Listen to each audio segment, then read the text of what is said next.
Welcome to the Old Time Radio Westerns. I'm your host, Andrew Rhines, and I'm excited to bring you another episode absolutely free. This episode is just one of over 80 episodes we release monthly. Each one is meticulously digitally restored and stored in the cloud, which comes at a considerable expense. To help cover these costs, you might hear some advertisements throughout this episode. While we retain the original commercials for historical authenticity, you may encounter modern ads. We promise to keep these ads to a minimum and try to place them where you would have originally heard them when they aired. If you prefer an ad-free experience, you can support us by becoming a member on our Patreon page. Go to otrwesterns.com/donate. Again, that's otrwesterns.com/donate for more information. I want to emphasize that we're committed to providing this content to you for free, but also want to be transparent about the financial realities of producing these shows. As a reminder, if you're listening to this episode on a service you pay for, please know that they do not support this podcast in any way, and the ads will be in this episode. Now, let's get into this episode.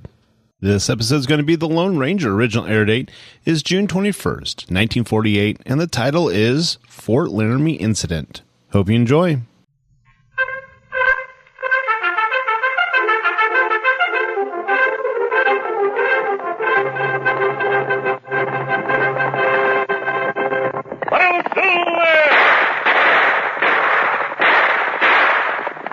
Horse with the speed of light, a cloud of dust, and a hearty hi-yo Silver, the Lone Ranger.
With his faithful Indian companion Tonto, the daring and resourceful masked rider of the plains led the fight for law and order in the early western United States.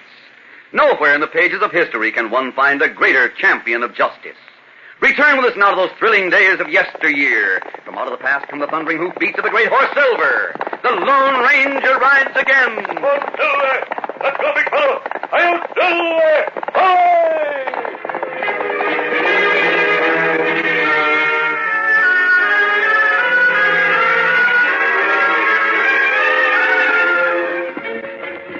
For a good many days, the Lone Ranger and his Indian companion Tonto had been riding northward with little rest. It was not until they were almost at their journey's end that Tonto finally asked a question that had bothered him since they left their camp in the Enchanted Hills. Kimasabi, you not say where we heading, or why we ride to north? Hello. I wanted to see how long it would be before you'd ask me that. You waited a long time. If you not want to say... I'll tell you now. We're going to Fort Laramie. Fort Laramie? Yes. You've heard of it, of course. Oh, me hear Fort. But why we go there? You remember some days ago we stopped at the mission to see the Padre? While you were out watering the horses, the Padre showed me a letter from Colonel Howard, who's in command at Fort Laramie. Colonel Howard? Him same one who was at Fort Davis? Yes. Colonel Howard asked the Padre to get in touch with me. The letter had arrived that morning and said that Colonel Howard was very anxious to see me personally. Well, him not have you ride long distance, but not important, Kimasabi. Yes, I know, Tonto. I feel certain it must be a very important matter. That's why we set out immediately. We'll reach Fort Laramie by sundown if we push a bit. I'm anxious to know why the colonel sent for me. On, Silver. Come up, Scout.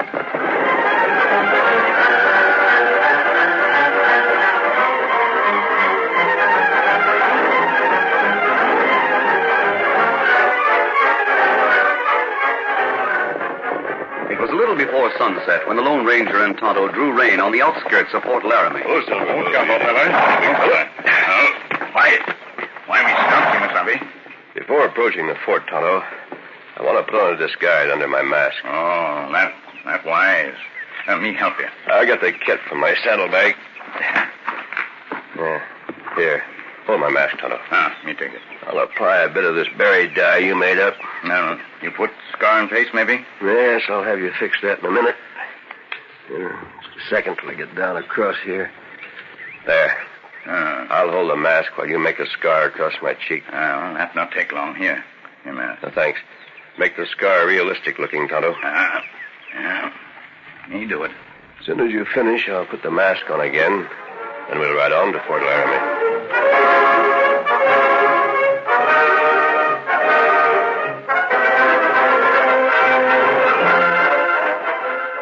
It was a short time later when one of the troopers at Fort Laramie entered the colonel's quarters. Colonel Howard, sir. Well, Corporal, what is it? The guards are outside with 2 men. What have they done? Who are they? One's a masked man, the other an Indian, sir. They said they came to see you. The masked man sent this in, sir. He seems certain that you'll see him, Colonel. Silver bullet. Of course, I'll see him at once. I've been waiting for him to arrive. But he's masked, sir. I know. But he's not an outlaw. He wears that mask for a certain purpose. Ask him to ride in. Yes, sir. Colonel Howard will see you, sir. Thank you, Corporal. Tonto, you wait for the horses. You wait out here. Well, Colonel, it's good to see you again. I've been hoping you'd come, sir. Please sit down. Thank you. I know you're wondering why I asked you to come here. Yes, Colonel, I am. I knew, of course, that it must be something of importance. It is very important, sir. I'll come to the point as quickly as I can. Of course. Fort Laramie is situated in very rugged country, as you know. Yes, that's right. The mountains are infested by one of the most ferocious and hostile of all Indian clans, the Utes. I know. And the surrounding plains hold an ominous array of savages from other tribes. Remnants of the Arapaho, Kiowa, Apache, Cheyenne, and the Sioux, who are still hostile to us. I've heard there's been a great deal of trouble between here and Denver with hostile Indians. That's true. So far, we've managed to keep them well in hand around Laramie. But it means continued vigilance on the part of my troopers to keep the Indians in check. I can well believe that, Colonel. On the other hand, this territory has become a stronghold for outlaws. Yes, so I've heard. My orders from Washington are to handle the Indians, and frankly, it's a big order to fill right now in this territory. Oh? The sheriff of Albany County has his hands full with roving bands of outlaws around Cheyenne. How can I be of help to you, Colonel? Well, on 3 occasions within the last 2 months, outlaws have successfully held up Union Pacific trains coming west. On 2 of those holdups, they got supplies and payrolls coming here to the fort. I see. In spite of our vigilance, we had soldiers guarding the last shipment. The trains were wrecked and the supplies and money taken. That particular band of outlaws have no regard for human life, nor for government property, or the possibility of government reprisal. You believe those holdups were the work of the same outlaws? Yes, decidedly. How could they find out about those shipments? Well, either someone on the other end in St. Louis sends them word, or someone right here at the fort is disloyal. I see. You're expecting another shipment soon? Yes, day after tomorrow. I'm expecting a carload of new rifles along with the payroll. Who else here at the fort knows about it besides you and myself, Colonel? Just Lieutenant Hill, one of my junior officers, but I'll vouch for his loyalty any time. Just what is it you expect I can do, Colonel? I'm hoping you can prevent somehow a repetition of those holdups, sir. I know it's expecting a great deal. I'll do all I can, Colonel. Oh, have you told others of the fact you sent for me? No. I left orders that if a man of your description should come here, you were to be admitted at once. I see. If anything comes to my attention, Colonel, I'll get in touch with you right away. Thank you, sir. Knowing that you are here is a great relief to me. Thanks for your confidence. Adios, sir. Goodbye, sir.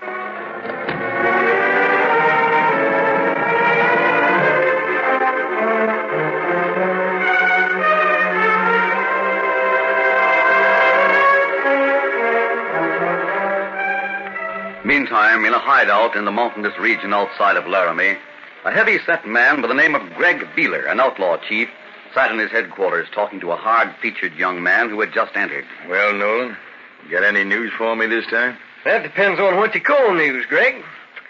Lieutenant Hill was by to see my sister again last night. Did you find out anything? Yeah. He said he couldn't stay. Just came into the settlement to pick up an important dispatch at the telegraph office. Yeah.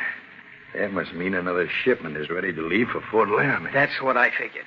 I questioned my sister Judy and found out that the lieutenant isn't going to get to see her any time Friday. That's 3 days from now. The only days he misses seeing Judy is when the payroll and supplies are coming in. Those are the days he always has to stay right at the fort. Yep, that's right. Then that means a payroll and stuff is coming on the westbound Friday afternoon. That's the way I figured it, too. That romance the lieutenant is having with your sister is sure to our advantage. They don't realize that between them, they give us enough information to figure out things. That isn't all either, Greg. No? What else you find out? Well, I was sort of joshing Hill about the troopers having their hands full and needing reinforcements out here. Well? Well, he said it was impossible for him to get more troopers for a while, but that after this week, they'd be in a better position to handle the Indians and outlaws. What do you make of that? I was thinking he meant maybe they were getting plenty of ammunition and rifles in that new shipment. Nolan, I bet you hit it that time. I'm going to get some of the others in here. We'll lay plans for wrecking and robbing that Friday westbound.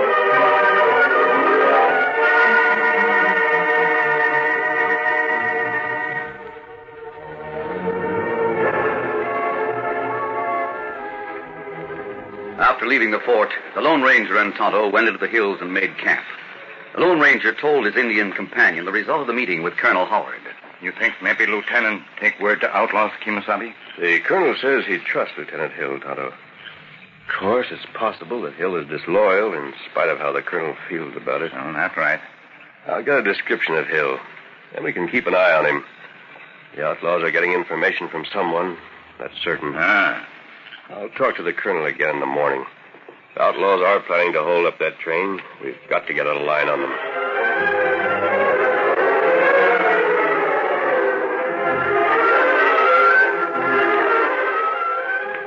The following day at the fort, the Lone Ranger saw Lieutenant Hill. Later, he described him to Tonto and assigned the Indian to follow Hill whenever he left the fort, while the Lone Ranger searched the nearby hills for any possible outlaw hideout. It was late afternoon of the next day when Tonto followed the lieutenant from the fort to Judy Nolan's house. A short time later, from a nearby hiding place, Tonto saw a man come out of the house and ride hurriedly away. Here, here. Oh, there go, feller. Maybe him take message to outlaw from Lieutenant Hill. Easy, Scout. Easy, feller. We follow him. Maybe we find out something. Get him up, Scout.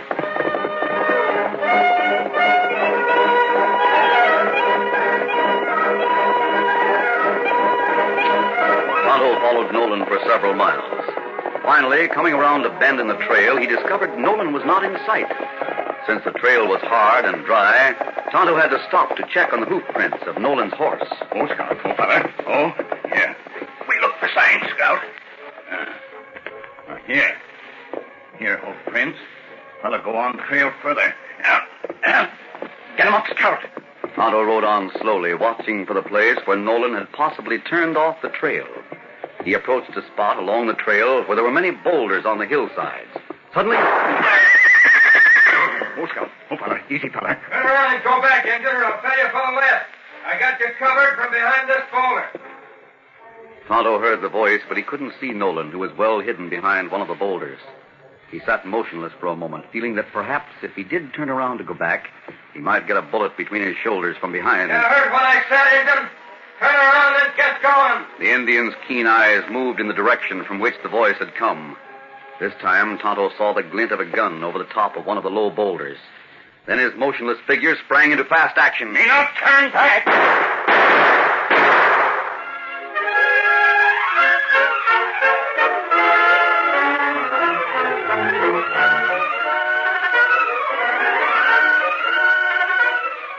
curtain falls on the first act of our Lone Ranger story. Before the next exciting scenes, please permit us to pause for just a few moments.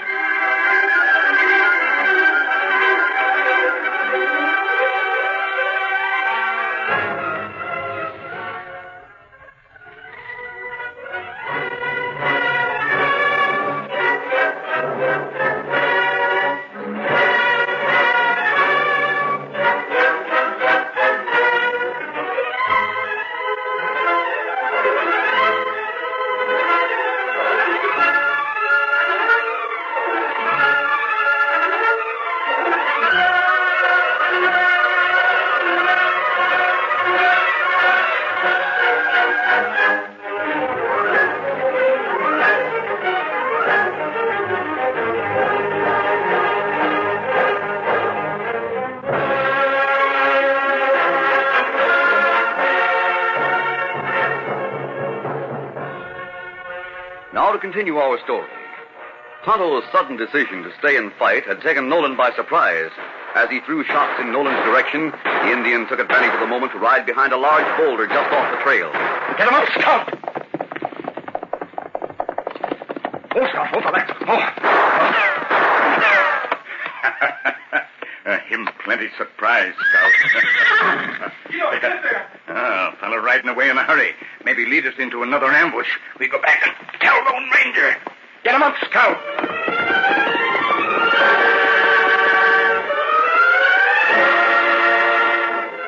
Later, Tonto met the Lone Ranger and told him what had happened. So you think the man you followed might have been going to the outlaw hideout with a message from Lieutenant Hill, Tonto? It seemed that way to me. You did right in not following him further. If he did go to see the outlaws, they would have waited for you in ambush. That's right.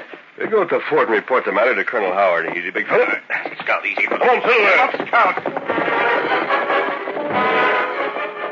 When the Lone Ranger and Tonto arrived at the fort, they were shown to the colonel's office.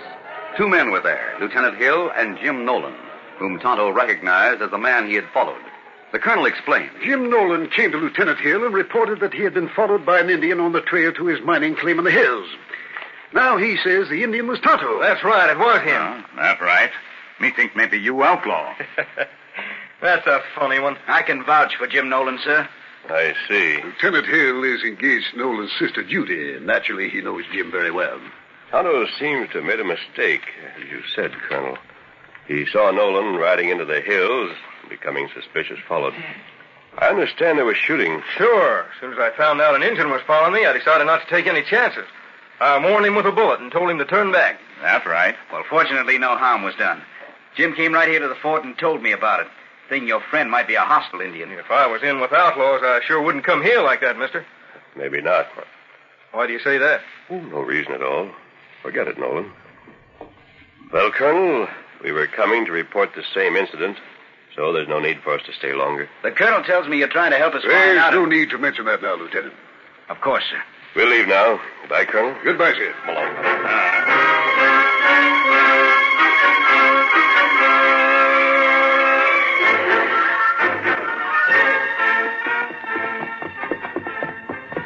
Well, Tonto, finding the lieutenant and that Nolan fellow there with the colonel was a surprise. That's right, Kemosabe.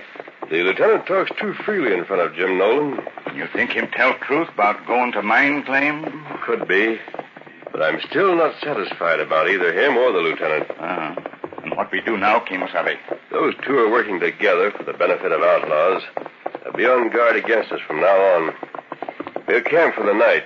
Tomorrow's the day the payroll train comes through. We get up at dawn and investigate the railroad right-of-way between Red Gap and Fort Laramie, where the other holdups took place.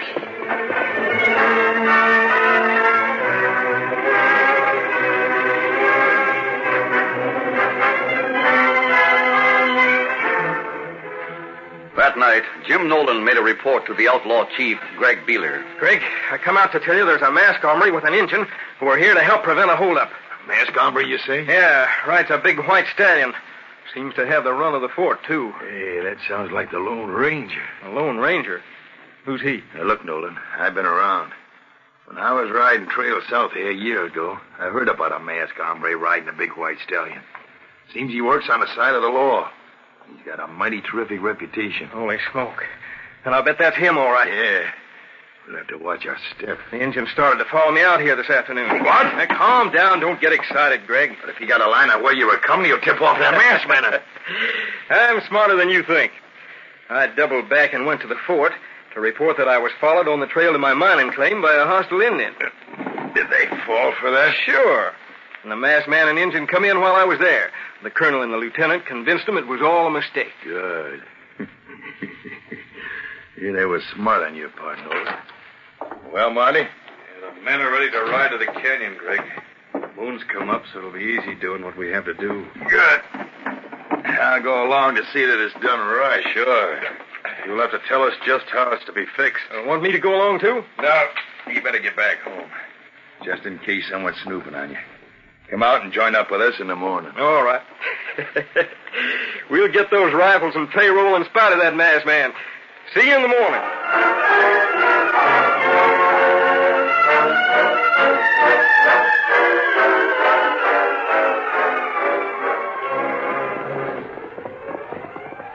The following morning, the Lone Ranger and Tonto left camp at dawn and rode toward the hills. What Colonel planning to do, Kimasabi? If train come today with payroll, maybe him have troopers waiting for outlaws. The Colonel plans to send what few troopers he has available to Red Gap to board the train, Tonto. Others will be at the station to unload the rifles when they arrive. Oh, you think maybe outlaws try to hold up train? That's hard to say. But since they were successful twice, there's every reason to believe they'll attempt it again.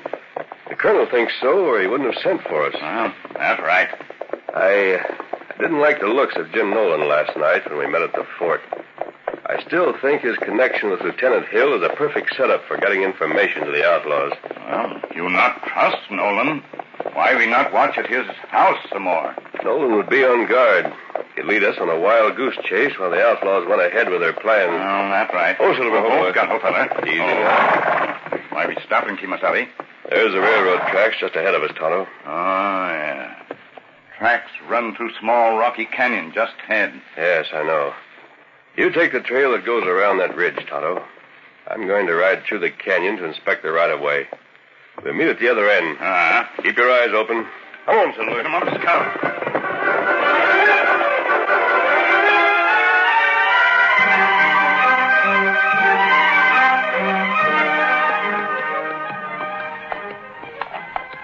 The Lone Ranger moved slowly onto the right-of-way and followed the railroad tracks into the canyon. The steep, slanting sides of the small canyon were covered with large boulders and scrub brush, providing a secure hiding place and vantage point for anyone who might want to watch the railroad tracks below. Easy, big fella.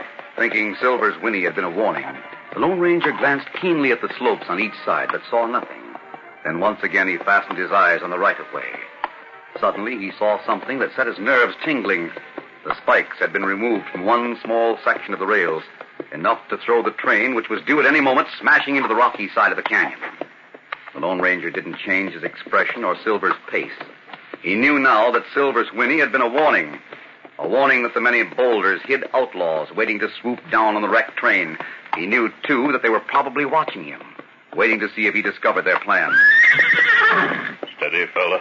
Slowly he rode onward, giving no sign of what he had discovered, until he heard a sound that called for immediate action.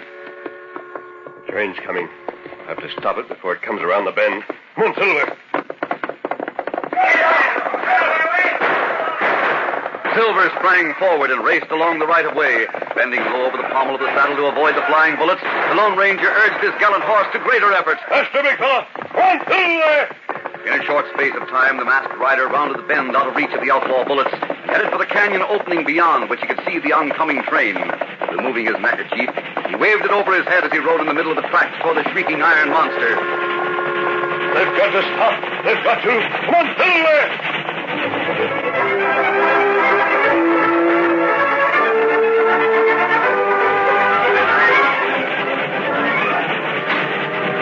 Meantime, in the cab of the train, a trooper stood beside the engineer. Look at that. A masked man on a white stallion, plumb in the middle of the tracks. If that fool outlaw thinks he can stop this train, he's crazy. Give him some lead, soldier, as we go by. Yeah, there might be others waiting. Hey, that's the masked man who was at the fort. The colonel's friend. What do you mean? Stop the train. Stop it quick. All right, if you say so.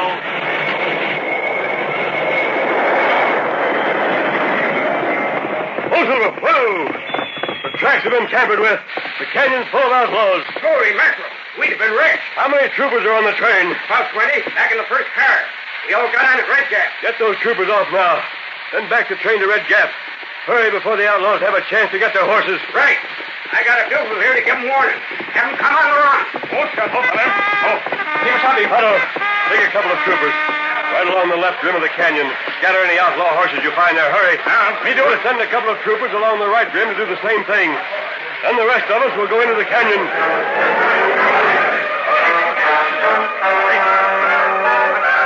Leaving Silver ground hitched at the edge of the canyon, the Lone Ranger moved into the canyon on foot with the troopers.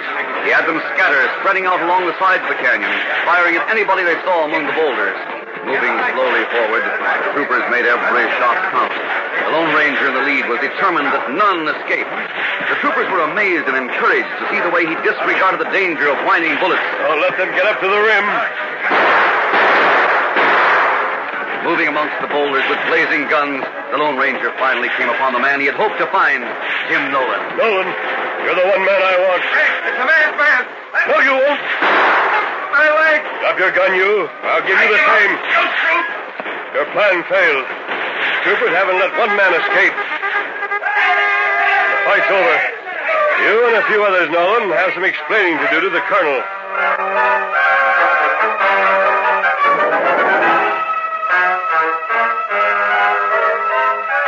Later in the colonel's headquarters at Fort Laramie. Colonel, I'm glad that Nolan has cleared Lieutenant Hill of any disloyalty by his confession. I'm sure the lieutenant will be careful of what he says from now on when he visits his lady. Colonel, I didn't realize Jim Nolan could do such a thing. He took advantage of your friendship, Lieutenant. And was smart enough to figure things out without having you say much. I'm sure, though, that Miss Nolan is all you think she is. It's unfortunate that she has such a weak brother. Thank you, sir. Tonto is waiting outside, so I'll leave now, Colonel. Well, thank you for what you've done, sir. Thanks aren't necessary. Adios. Goodbye, Bye. sir. Colonel, I've never met a man like him before. You've never told me exactly who he is. Frankly, I don't know, Lieutenant. All I do know is that he's known far and wide throughout the West as the Lone Ranger. I'll Silver! Hi!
This is a George W. Trendle production, directed by Charles D. Livingston, edited by Fran Stryker, and the part of the Lone Ranger is played by Brace Beeman.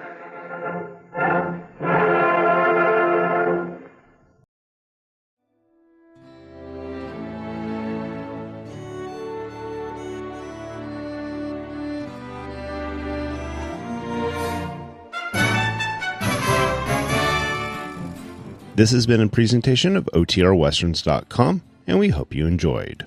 Please take some time to like and rate our shows in your favorite podcast application. Follow us on Facebook by going to otrwesterns.com/Facebook. Subscribe to our YouTube channel by going to otrwesterns.com/YouTube. And send us an email, podcast@otrwesterns.com. You can call and leave us a voicemail, 707-986-8739. This episode is copyright under the Attribution Non-Commercial Share-alike copyright. For more information, go to otrwesterns.com/copyright. Have a great day, and thanks for listening.